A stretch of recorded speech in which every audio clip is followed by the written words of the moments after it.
Let's unwrap the studio, episode 2, The Oner. I love it so much. You too. Cole literally just rolled his eyes. It's great. Who the car is ruining the shot? Oh, it's mine. I'll move it. I'll move it. Why are you even still here, man? My fault. Every second out the gate, I was like in. This is an episode of Chekhov's guns, and by that I mean there's like idea of in a Chekhov play, if you see a gun in the first act, it has to go off in the third act. So anything that you see has to resolve by the end, or has to be there for a reason by the end. I love a Chekhov's gun. I love to drop that like Like you invented it. Like I invented it. Like I Chekhov. I take my gun and I go. Come back here. Stop moving. Stop moving. Stop moving. I take my gun and I go. Put the gun back. Put it back on the mantle. I take my gun and I go. Pew, pew, pew, pew. We're going to use it later. That is the point. Use it later. I take my gun and I take my gun and I go. I invented it. Pew, pew, pew, pew, pew, pew, pew, pew, pew. One of the things that has also made me very excited, we've talked about like experience being part of it, is Seth Rogen. Well, Seth Rogen specifically, because I follow him on Instagram, but like the team themselves is so willing to share the behind the scenes. And that just geeks me out. So like they're as geeky about how it's made and what the process is. And then they're talking about how it gets made and what the process is. And then, it just is layer on layer, meta on meta. Right? I love it. And it's done so well. And so from the minute they're driving, I'm trying to figure out how they're doing the camera. And then how they park and the camera moves. Like I'm all like, so immediately I was like, what is this? And then Greta Lee shows up, and then like Sarah Pauli's there. And then I realized it's called The Oner, and they're doing a Oner. And from the second it started, I was in, and I was so excited. And again, I've talked about, we talked last episode of like, a second viewing can change things. So now I like episode 1 more because I love episode 2 so much that I'm like, it just forgives all the sins, I loved it from the minute it started. Yeah. And I immediately rewatched it because of the bookend too, where it was like, they talk about like everything they talk about, they do. It's 23 minutes, I think. And everything they talk about, they do. So they're like, they talk about a bookend, they bookend it. I could just go on and on. Yeah, they're just doing all the stuff that they're talking about, and we're watching them do it and how they do it. And so I immediately was like, oh my God, a bookend. And I'm a fool for that kind of thing. I love a bookend. Again, I think it's a magic trick, but it's one I fall for every time. It's like the bunny out of the hat. So I immediately went back to rewatch it to be like, I think they started where they ended, and like, how much did they do that? Yeah. Foolish nerd love for this episode. The driving at the beginning right off is like, it's so frenetic and it's so stressful and it's so tense. And Sal and Matt are having that conversation about, you shouldn't be going to this thing. You really should not be going to this thing. This is such a bad idea. Like, I love that. I love putting that at the beginning, because everything they say comes true, and their relationship is great. And the way the camera was moving, and also the way that Seth Rogen is like, kind of handling the steering wheel handling was really, it like defines his character somehow, the car they're driving. And it's so like, it's shaky and you're just like, oh my God, like, and it's just right off the bat. Yeah. It's really great. And then the very narrow streets that they're trying to maneuver with all the cars. And then when they go up that driveway, it's like, zoop, and it really has that like, oh my God, like these guys are not stopping. And it's great, the bookends thing you say, because that happens throughout the episode. It's like everything they say, like they talk about a whip pan, they do the whip pan, like as they're talking about the whip pan, like I loved it. And then again, kind of talking about that, like, when do you know a thing is going to happen? So they pull into the driveway and he's like, you can't park. Like, we have to park down the road. And he's like, I'm the studio exec, I can park here. And instantly that's going to come back. Yeah. It's my favorite Chekhov's gun. I can't believe I haven't said that word yet, but I'm trying not to, because it's my favorite thing to say. But it just like, that's going to come back. And it's still, it's 23 minutes. It's so fast. And I still was like giddy when he's like parked in the way, like even knowing that was obviously going to happen, the heightening of it, it still was fun, even knowing like, oh my God, this is going to happen. Yeah, this is like, it's an episode of Chekhov guns. Yes. Of Chekhov's guns. Like every single thing. The mention of the Rolling Stones song, the mention of the the costume, of the car keys, of the joint, of like coffee. Of the coffee. Like everything that is mentioned comes back or is a bad choice that makes things even worse. Oh, it's so good. great. It's so great. It's so efficiently written because it is everything gets used and it doesn't feel cheap or forced. No. Oh. And it's I'm not familiar with of all the famous Oners. Like I know the one from Goodfellas, but I also just loved how the lack of cuts makes you you have to go back and you have to see people's responses and you have to see what's going on in the background, because when they came back and told him that they needed his costume because and there's like, oh, there's another, like, where was that guy? Where was the extra who had the same costume or had the same wardrobe pieces on? It's just like, oh my God, like everything seems to be there for a reason. And it's like, it did that so skillfully and so wonderfully. I also, we talked again last episode about this idea of like loving the audience and like loving what you're doing. And it feels like it's satire of Hollywood, but it's also such a love and such a like insider knowledge. Like I feel like he really loves the industry. He does. Even as he knows its faults, or him and Evan, I guess they're a co-writing team. They feel like they really understand it, but they also love it. And I also feel like he really loves and respects, they love and respect the audience as well. Like they just really trust that you're going to pick these things up. You're going to know the references. And even if you don't, you can enjoy it. Yeah. Because I love a Oner. And then one of the things I like about the studio overall is some of the quotes. And I love how they like skewer Oners. You know, I think Sal says something like, Oners are so stupid. They're just the director jacking off and making everybody else's lives miserable, and audiences don't even care about this shit. Yeah. But they're doing a Oner about a Oner. I wrote that down too, because it's like the debate, because then Seth Rogen comes back and says, it's a blend of artistry and technology. It's a storytelling tool. An actress goes from confident to broken in one shot. And you see him do that throughout the episode. And it's so smart. It's so smart. Yeah. And it just looks so hard to do. And I love Greta Lee. I have a big crush. So dogs exist. Pizza exists, this episode exists, and Greta Lee exists. Like those are sort of my like top 4 favorite things. And we get to see her do that. Like I loved that they cast Greta Lee, because you see her do all of these emotions. You see her like turn on to be that, like to kiss up to Matt. And then you see her kind of like roll her eyes as she walks away, or like, it really is like an acting masterclass as well. Really, and the trust that you all have to have. And I can't imagine the pressure, because it's, you know, it is time-based. Like I think they recorded it over 4 days. So it's actually 4 scenes stitched together. So while Sarah Polly in the episode is like, we're not doing whip pans, we're not doing stitching. This actual one is 4, I believe, scenes so there are some whip pans. There are some places where you can tell that they've stitched it together. So they did it, I believe, over 4 days, and they would get there at like 7 a.m. rehearsal day and then like do 3 takes literally at magic hour. So they really were like, I mean, the whole thing is wild, and it seems so fun and so stressful. What if you're the sound guy that does mess it up? Or what if you're you're the actor, or like but like the stakes are so high, but it looks so fun and safe. Like it really made me, I think like it's part of why I have this new crush on Seth Rogen, because he seems like someone who made it feel safe enough to do. And I was like, I want to work with him. Like, that's fun. Yeah. You know, it felt really like they were all like, this is impossible, but it's okay if we fail.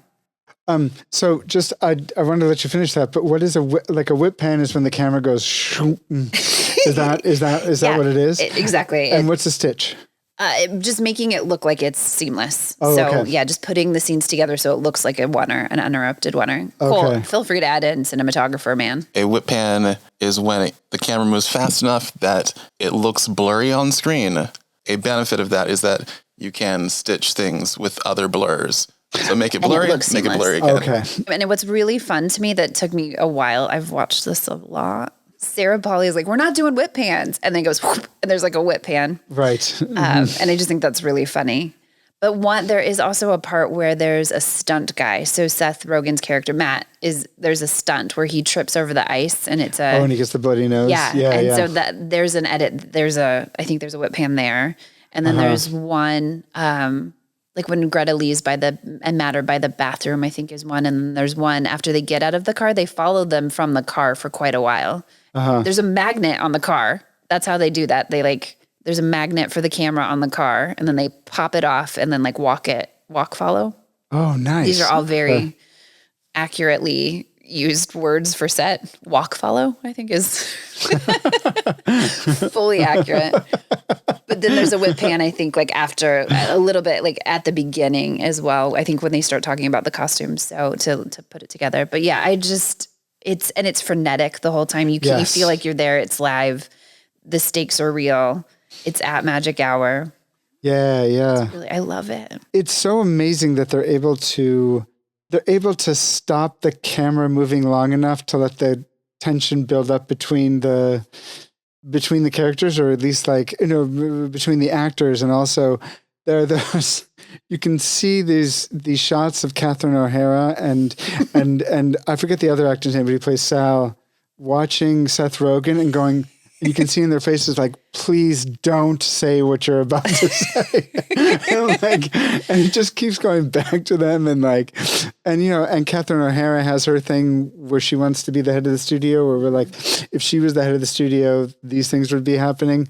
And you can see her dig into him a little bit, and it makes it worse. It makes his behavior worse, but then they're not, they try to stop him at the same time. Like it is, I mean, there's so much happening, and it's done so well. And I'm actually glad it's a TV show rather than like in a movie theater, because you can go back and look at it. I've watched little segments. Yeah, I've rewound it. I've done that. And I think you make a good point too, where it's frenetic. It never stops, but it does also breathe. Yes. So you do go into places and it rests, and you stay with them, and you do get to take in like Catherine O'Hara's, face in the background, and Sarah Polley like slowly melting down, but trying to be nice to Matt because that's her boss, and she wants this like $1 million song, and you get to like take in that there's like the other guys in the same wardrobe, and you get to really like take that in. So it never stops moving, and also it does rest on moments. And like let that tension build. And Matt's character to me is so funny because he's so annoying, and he's unlike any exec I've ever met because he is more insecure, more outwardly, more like apparently insecure, but also unstoppable, which is very exec behavior. So it's like, he keeps being like, oh gosh, I'm sorry. Oh. Like he wants to be liked. I guess that's it. He wants to be liked in a way that like no exec I've worked with cares about. I've also worked in finance, so whatever, but he really wants to be liked in a way that's unfamiliar to me. And sometimes I don't buy that. But he's also so unstoppable. So it's like he's clearly like being cringy and nobody wants him there, and he's sort of understanding it, but he will not stop. And he keeps being like, I probably should give my opinion right now. They probably do want it. And I like. I like that sort of, he wants to be liked, but he can't not be an exec. Yeah, and everyone's aware of his position, and they cater to that, even though they know he's messing everything up. The scene where Sarah Polley, where she leaves and she's like, you know what? It's not annoying to have you on the set, is where one of those things slows down.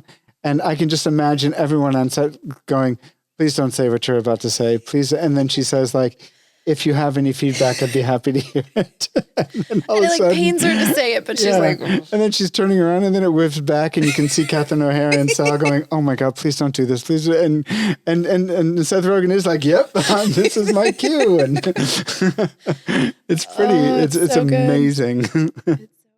And it does lead to this, like, it does lead to these moments of truth that Catherine O'Hara is saying, like, the only reason anyone is really talking to you is because they want something from you. Like these are the things that boil up in the moment. It's like, you have to stop this. You have to be aware of what's going on. But he does, like, one of the things that's really nice about him is that there is sort of like a wannabe artist there. Like, he truly loves the movies and loves that and wants to be a part of making them great. But at the same time, very aware of his station. And it's like, well, I guess I'm the head of the studio, so people will love to see me, and they'll want to take my, He does play really well that idea of false humility, right? Like, oh, no, I couldn't possibly. But if you're getting a coffee, I definitely want one. Or Yeah, like, right. No, Yeah. I couldn't possibly. But also, yes, I'm going to do this thing. And that like very like apologetic, but doing it anyway, like still taking up the space. I think that's, I'm just so impressed in this like 20-minute show. They literally fire every gun they set up. I mean, if it's said in that episode, it goes off at some point. If they pull in the driveway, the car's in the way. Like if he's uncomfortable in the suit, it happens. You know, if Greta Lee wants the jet, she gets the jet. If they talk about Rolling Stones, they get the Rolling Stones. It's wild, and I think it works. I think it works perfectly and brilliantly. Why does it work so well? There's an honesty to it. I really think they know the subject matter that they're writing about. It's true. Like I think like truth in comedy, like it's all of that is real. It feels real. You feel like you're actually in a moment. And so there's so much truth in it that I think I believe it. It all felt very true to me. Yeah. I don't know. What do you think, Robbie? Yeah, no, the thing that jumped out of about what you said was the as they're driving away, the you can't always get what you want comes on. And it's just in this particular episode, you are just watching people who know what they're doing and who like, even if you're not, I did not expect to hear you can't always get what you want. But when I did, I was like, of course, heavens be praised. Like, like oh my God, this is an $800,000 song. And that's the first thing I thought about. Yeah. And it's just like to be able to watch people who know what they're doing, to be in on the joke, who are talking to you, or to be able to see something planted and then to see that thing bloom at the end is amazing. It's like, amazing. Yeah. It's a gift. And I think it's similar. It works for me. Some of the reasons it works for me is because I think it's not pretentious. And it has a love for the audience as well. So it does feel like we're all in this together. Like I'm planting something to bloom for you, as opposed to being like, I'm so much smarter than you, or like, oh, I know so much about the industry that you couldn't possibly understand, audience. Right. Like it really, I think like takes everybody along for the ride and does so again, like in a joyful, it's satire and it's also like a love letter. Yeah. And I think like that's kind of why it works. It's not trying to be smart. It just is. Like I think they set this challenge for themselves and then they like ran at it as fast as they could. And you can feel that. Like they were like, we're going to make the hardest thing. Yeah. And then they did it, as opposed to being like, aren't we freaking so good? Yeah. And they are. But I don't think that was the goal. I think the goal was doing something impossible. Yeah, I agree. It's like it lets us in on the fun of what they're doing and the on the intelligence of what they're doing. And it's just funny. And I think the characters are very well written. Like every character has a really unique point of view and a really, like I know who they all are. And so like seeing Matt and Saul in the car, I felt like they were already true to themselves. Yeah. And this is something that has been written about a lot, at least that I've read a lot, but something that I really enjoy as well is Matt and Sal in many versions of this show would be antagonistic because Sal also wanted to be studio head. He thought he was going to be the studio exec and instead Matt gets it. And so Sal could be undermining him all the time and they could be fighting and instead they're like best friends and like they're really good foils for each other. Like they're very opposite and they're very different and they have different skills and they help each other out. And like Saul will be cruel. Like he'll be like, they don't want you here and Sarah doesn't want you, but he's also saying the thing that everybody needs to say to Matt to get him out of there. Yeah. And I really like that. That's they're a team that works together even as they're different and they like their tension works against each other. Yeah. They fight sometimes. Yeah. They like say really mean and cruel things about one another behind their back, but they're ultimately like, you really need to get out of here. Yeah. Like they're the ones who can say that to each other based on what their relationship is. Yeah. And I thought, I like that you feel that in the car right away, to your point. And like, again, like the steering wheel acting. There's something about, I'm so glad you said that. There's something about the steering wheel. They're actually driving in that, right? They are, Yeah. Okay. That's why I was like, how did they do it? How did they get that? I love the behind the scenes that keep getting posted. It's just so neat. Because they're actually driving. All of it's like that's actual magic hour. It's actual, they're doing it. I don't believe you about there's only 4 stitches. Like that seems impossible. I'm 99% sure that's 4. I am blown away. What are your relationships to like Seth Rogen's body of work and your preconceived notions of the studio before you had seen it? I had no preconceived notions. I just thought, oh, it's Seth Rogen and it's Evan Goldberg. I'll watch. Interviews I've seen him in have been okay, but he did an episode of Comedians in Cars Getting Coffee, and I really liked the conversation. I'm not a huge fan of Seinfeld.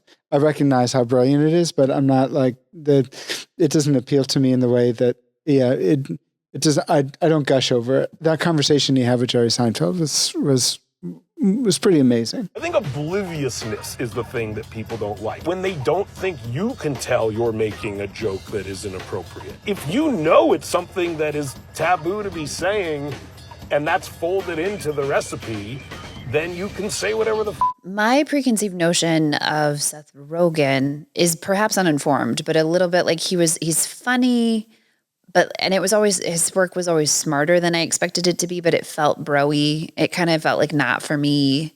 I also realized I had confused him with Jonah Hill, and I think because he cast Jonah Hill in his stuff, and sometimes he plays in it. Right. So it also kind of, conflated the two of them in a way. And so I came into it kind of being like, this is probably going to be like gross out bro humor.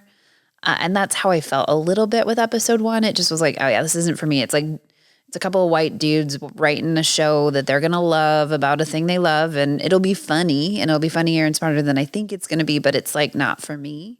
Right. Or it's just not going to be real. Like I'm not going to love it. And then, yeah, episode 2 for me just changed everything. Like I was just so blown away, and it was so smart. And I love, again, like there's so many, there's a diversity of actors and actresses. And I like that he casts a lot of women in this, right? There's like Greta Lee, there's Catherine O'Hara. There's so much that it doesn't feel like a bro-y comedy at all. It actually feels like a diverse cast of characters. And How much do you notice Oners in movies in general? What do you feel about them as a storyteller? When I see Oners in movies, I think it's the two that I remember seeing as they were going was the one in Goodfellas, and then the one in A Touch of Evil, which is also mentioned in this episode. And I'm always shocked that I'm in the middle of it. And then I'm always like, oh, that's really cool. Like it's really fun. They can be incredibly useful, and they can be incredibly fun. This one was perfect for what it conveyed. I geek out about Oners. I love them. I geek out about them. My entire, as we've talked about, and Cole loves when I bring this up, my entire love of La La Land really is based off of the opening scene, which to me felt like a Oner. Just that like dancing scene on the highway and the way that like the crane comes through, and I'm obsessed with that. Okay. And I'm obsessed with Oners. I will often just try to find them and watch them on their own. As a storytelling device, sometimes I think they get in the way. Sometimes I think they're unnecessary. I often get taken out because I'm so like, how did they do that? That's amazing. Look at what's going on. Right. So I don't actually, I sort of split between Matt and Sal's opinions, because in some ways I do think they're just sort of a show off kind of thing. Mm-hmm. And they can be cool and it can be immersive. But often I think they're just sort of, as like a director, as a creator of things, I'm like, oh, I want to do that. I mean, I've literally tasked Cole for like, we're going to do a Oner for this hotel scene. And like, that's like kind of its whole goal. So it's like, I want, much like that, it's like an excuse to jack off on my own talent. And it's like, I don't know that audiences do care, but I geek out about them. I love them, but not necessarily because they're great storytelling devices. However, it's very much the story in this one. I mean, that's why I think it's perfect, because often I think they are just kind of an artistic addition, right? Or like a beautiful part of a movie or an impressive thing to pull off. And here it's truly like interwoven into the story it's telling. It's part of the story it's telling. It's giving. It's an amazing device. Yeah. I would say it really depends on what it's doing in a movie, what purpose it's or what its function is. Like in Goodfellas, it's showing how he gets past everybody, but also showing him the world, how he gets past everyone in order to get the table at the front of the stage. The original idea was just like how disruptive it can be at times when studio executives come to visit the set, and how much the filmmakers often don't love it when the studio executives come visit the set, and how sad it is for the studio executives because it's genuinely their favorite part of the job. Oh, I got to tell a quick story about a higher up coming to set who wouldn't stay in Video Village. There's a DP from the West Coast that I have hired a few times who highly technically skilled, completely commercially pristine work, which is all just to say, give him $100,000 minimum to work on set for an hour. And he'll be worth it. Yes. Oh my God. He'll deliver. Yeah. But to do that, the big thing he has to do is like, look at the monitor.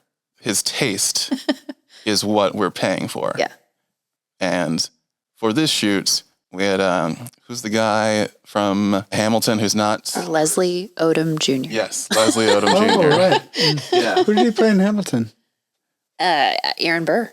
Oh, right. Okay. We finally get him on board, and the DP is like, okay, we are ready to roll. We roll. DP seems happy. DP is sitting on the couch looking at the monitor. I know, like that is his job, period. And a higher up comes over to me and is like, hey, I thought you would handle on this set. I'm like, yeah, everything's going perfectly. He's like, but the DP is sitting on the couch looking at a TV. I don't want to say you're wrong and you don't know what you're talking about, Mr. Higher Up, but I also don't want to be like, throw the DP under the bus. Right. Yeah. But it got to the point that the higher up kept coming over to be like, hey, what are we paying this guy for? And I had to go over to the DP and be like, hey, I'm going to need you just to cover my own butt. I'm going to need you to go over to the camera and pretend to use it. It's like such a real thing. It's like play school. Right. What did he say? What the fuck? Yeah. I mean, how else? What else would he say? Are you serious? Uh-huh. Yes, I am actually serious. There's somebody who is above me who's upset that you aren't working. I know you're working. Yeah. You know you're working. I know you are. Yeah. We know like the 4 weeks of prep that we've done to get to this point was the work. But he had to like literally pretend. Oh, I'm panning it. I'm tilting it. Zoom. I have to zoom the camera. Oh, look at me on my computer. Using it. Oh, yeah, exactly. Oh. That is crazy. Zoom. Yeah. So we have to put up a Video Village to like keep people out who will like change the shot. Yeah. Or who will be like, hey, we should put that marijuana cigarette back in the shot. Yeah. You brought up references. I think we both have said it about in different ways. But we talked about it about The Princess Bride, of this idea of people bringing in stuff and it makes me feel stupid. That's how I feel about the studio, because I know I'm not like I see what you mean. enough of a film studies person to get everything. And so I know I'm missing stuff, but I still feel okay about it because it's still funny enough without it.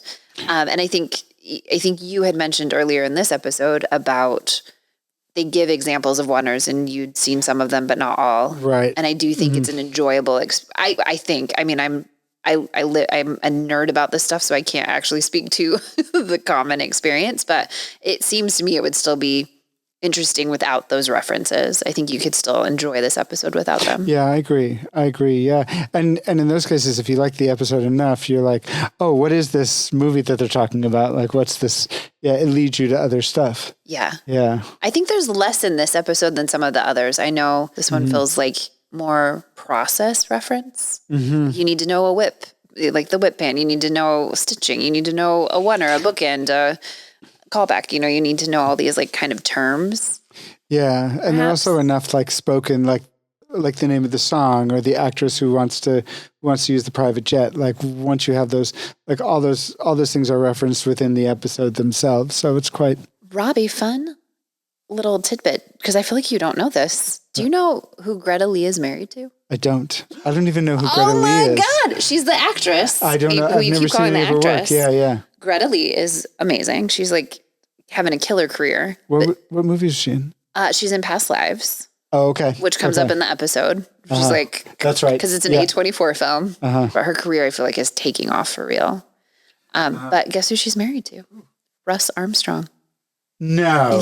Really? Yeah. Oh, that's amazing. Yeah, it just was like, you don't know, do you? I don't. Yeah. Was she an improviser? Yeah, she's a comedian. She's married to Russ Armstrong, who is the coach of Nintendo, my house team. Oh, that's great. I was the big brother for one of his classes. Yeah. I just wonder how you think of it as a storyteller, teaching people references. I think you can do them broadly enough to where if you do get them, that's really great. And you can like take pride in knowing them. And then if you don't, it's like, as long as what you're saying or what you're doing is like enjoyable and useful within the arc of the story, that's great. Nothing profound to say about them, just that they can be fun. Yeah, I think not having them be a crutch, because I think sometimes it's like almost like if you don't trust your own storytelling, you rely on so many, these things are funny. So if I like point to these things, I'm funny or like I'm interesting. Mm-hmm. So not using it as a crutch. But to your point, I think the studio does this really well, where if you get it, you get it. And it's like, it's extra smart. It's like extra good. You know, you get like a secret little gift, but you can still enjoy it without it. Yeah, and it's moving at such a fast pace anyway. Like, even if you're able to get it, you're like, oh, I see that thing. Okay, now it's time for us to move on. No. No, it is not just quote-unquote foreshadowing. I take my gun and I go, How dare you? pew, pew, Get down from there. pew, pew. Blin, Giot, Ostenovis, Jacqueline. Sesha Ze. I take my gun and I go,